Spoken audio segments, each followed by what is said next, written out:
ఠాకూర్ గారు బీహార్ ముఖ్యమంత్రిగా 1970లో గెలిచిన రోజు. ఈ సందర్భంగా పాల్నాడు జిల్లా కేంద్రంలో బీసీ సమాజ్ ఆధ్వర్యంలో మన సూర్యరావు గారు, తర్వాత శ్రీనివాస్ గారు నిర్వహించిన ఈ సమావేశానికి అందరూ వచ్చి ఆయన ఆశయాలను సిద్ధాంతాలను వచ్చి రౌండ్ టేబుల్ సమావేశంలో చర్చించుకోవడం జరిగింది. భవిష్యత్తులో ఆయన యొక్క విగ్రహాన్ని పాల్నాడు జిల్లా కేంద్రంలో స్థాపించుకొని ఆయన ఆశయాల సాధన కొరకు ఎంబీసీ కులాలు, తర్వాత బీసీ కులాలు అందరూ కూడా సమైక్యంగా ముందుకు పోయి ఈ జిల్లా పాల్నాడు జిల్లా బీసీల జిల్లాగా మారేందుకు మేమందరం కూడా కృషి చేస్తామని చెప్పి 42% రిజర్వేషన్లు చేస్తామని చెప్పి మోసం చేసిన పాలక వర్గాలకు, కేంద్ర రాష్ట్ర ప్రభుత్వాలకు ఉచితంగా బుద్ధి చెప్తామని చెప్పి వీళ్ళిద్దరికి బీసీల యొక్క సత్తా ఏందో చూపిస్తామని చెప్పి ఈ సందర్భంగా హెచ్చరిక చేస్తూ ఈ సమావేశం తీర్మానం చేసింది. తప్పకుండా భవిష్యత్తులో బీసీల ఏడల నిర్లక్ష్యం చేస్తే కేంద్ర ప్రభుత్వంలో ఉన్న మోడీకి, రాష్ట్రంలో ఉన్న రేవంత్ రెడ్డికి తప్పకుండా బీసీలు గుణపాఠం చెప్తారని చెప్పి ఈ సందర్భంగా హెచ్చరించారు.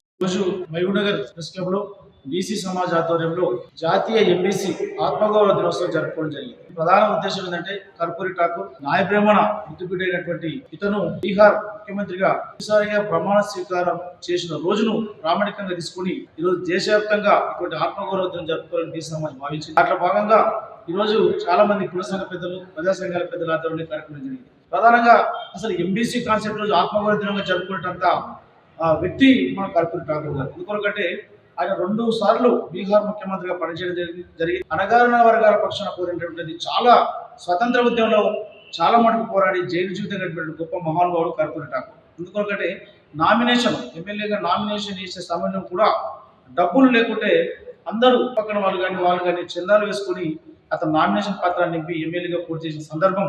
అంటే అటువంటి తరహా నుంచి ఒక రాజకీయ చైతన్యాన్ని తీసుకొని వచ్చి బడుగు బలహీన వర్గాల పక్షాలను నిలిచినటువంటి గొప్ప మహానుభావుడు కర్పూరి ఠాకూర్ గారు.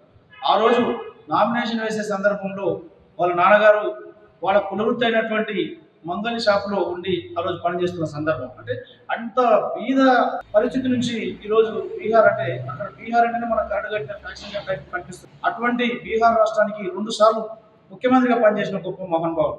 ఈ రోజు ఏదైతే మనం బీసీల గురించి 42% రిజర్వేషన్ అని ఏదైతే ఈరోజు దేశవ్యాప్తంగా చర్చ జరుగుతుందో అటువంటి ముఖ్యమంత్రిగా ఉన్నప్పుడే ఆయన బీసీల పక్షాన రిజర్వేషన్ గురించి పోరాడి ఆయన ముఖ్యమంత్రి పదవిని కూడా సైతం పోగొట్టుకున్న వ్యక్తి మన కర్పూరి ఠాకూర్ గారు. అంటే ఒక చైతన్యం, గాంధీ మహాత్ములు లాంటి వారు, అక్కడ ఉన్నటువంటి జయప్రకాష్ నారాయణ గారు వాళ్ళ మెప్పు పొందినటువంటి వ్యక్తి కర్పూరి ఠాకూర్ గారు. చాలా మటుకు ఎమర్జెన్సీ కాలంలో దాదాపు కొన్ని నెలల పాటు కొన్ని నెలల పాటు బీహార్ను వదిలి వేయటం ఉన్న సందర్భం అతనిది. అంటే ఎటు తిరిగినా కూడా కడు ఒక బ్లౌజ్ అంటే ఒకటి చేతికి ఒకటి పెట్టుకొని 2 జతలు బట్టలు పెట్టుకొని ఆయన ఉద్యమాన్ని నడిపిన వ్యక్తి. ప్రతి పల్లెటూరు తిరగడం, సామాజిక చైతన్యం తీసుకురావడం, ఈరోజు ఏ విధంగా మన స్వాతంత్ర ఉద్యమంలో ఏ విధంగా ముందుకు వెళ్ళాలి, దాన్ని ఎట్లా సాధించుకోవాలనే ప్రధానమైన విశ్వాసంతో ముందుకెళ్ళి ప్రజలను చైతన్యపరిచే ఆ రోజు బీహార్ ముఖ్యమంత్రి కావడం జరిగింది. అదేవిధంగా మద్యపాన నిషేధం ఈ రోజు కూడా బీహార్లో నిషేధంలో ఉంది. ఎందుకంటే అతను ముఖ్యమంత్రిగా ఉన్న కాలంలోనే ఆ రోజు మద్యపాన నిషేధం చేయడం జరిగింది. అంటే చాలా నిర్ణయాలు ఏదైతే సామాజిక వర్గాలు, బీసీ వర్గాలకు, అణగారిన వర్గాల పక్షాన నిలబడినటువంటి మహానుభావుడు కర్పూరి ఠాకూర్. అటువంటి మహానుభావుని పురస్కరించుకుని ఈరోజు మన బీసీ సమాజ్ ఆధ్వర్యంలో జాతీయ ఆత్మగౌరవ దినోత్సవం జరుపుకోవడం జరిగింది. ఈ రోజు మేము చేసిన ఈ కార్యక్రమం ఈ రోజు దేశవ్యాప్తంగా చర్చనీయమైన అంశం అన్నారు. ఈరోజు ఎందుకంటే రాష్ట్రంలో దాదాపు ఒక 7-8 ప్లేసులో ఈరోజు ఆత్మగౌరవ దినోత్సవం జరుపుకుంటున్నాం. దీన్ని మేము దాదాపు ఒక 15 రోజుల నుంచి ఈ కార్యక్రమాన్ని లీడ్ తీసుకొని రవీంద్ర భారతిలో ప్రోగ్రాం పెట్టే సందర్భంలో కానీ కొన్ని పరిస్థితుల వల్ల మా రాష్ట్ర అధ్యక్షులు చేరిన కొన్ని అంటే పర్సనల్ పనుల వల్ల ఈరోజు మేము ఆ కార్యక్రమం చేయలేకపోతున్నాం. దాన్ని మయన్మార్ కేంద్రంగా పనిచేస్తున్నాం. ఎందుకంటే ఇక్కడ భావజాలం బలంగా విస్తరించిన ఈ సందర్భంలో తెలంగాణలో ఇటువంటి ఆత్మగౌరవ దినోత్సవం యొక్క కార్యక్రమాన్ని నిజంగా ఈరోజు ఢిల్లీ స్థాయి వరకు వెళ్ళింది. ఈరోజు కర్పూరి ఠాకూర్ వాళ్ళ కుటుంబం వాళ్ళు ఈరోజు ఇక్కడ జరుగుతున్న ఈ ఆత్మగౌరవ దినోత్సవం గురించి వాళ్ళు చర్చించుకుంటున్నారంటే మనం ఈరోజు ఏ విధంగా ఈ వాదాన్ని బయటికి తీసుకొస్తాం అనేది సమాజం మొత్తం గౌరవించాలి. ఈ రోజు అయితే మనం అందరం మేము ఒకటే ఈరోజు ఈ ఎంబీసీ ఆత్మగౌరవ దినోత్సవం జాతీయ జరుపుకోవాలనే కాన్సెప్ట్ ఈరోజు అందరికీ రిక్వెస్ట్ కూడా చేస్తున్నాం. మనందరం భవిష్యత్తులో ఏదైతే కర్పూరి ఠాకూర్ గారు దాదాపు 70 సంవత్సరాల క్రితమే కలలుగన్నటువంటి గ్రామ స్వరాజ్యం గురించి, మద్యపాన నిషేధం గురించి, బీసీల అధికారం గురించి, రాజ్యాధికారం గురించి కలలుగనడు అదే స్పిరిట్తో ముందుకెళ్ళి ఈరోజు అప్పుడు అటువంటి సామాజిక మాధ్యమాలు లేని సమయంలోనే ఆయన ఒక బీహార్ రాష్ట్రానికి ముఖ్యమంత్రి కావడం జరిగింది.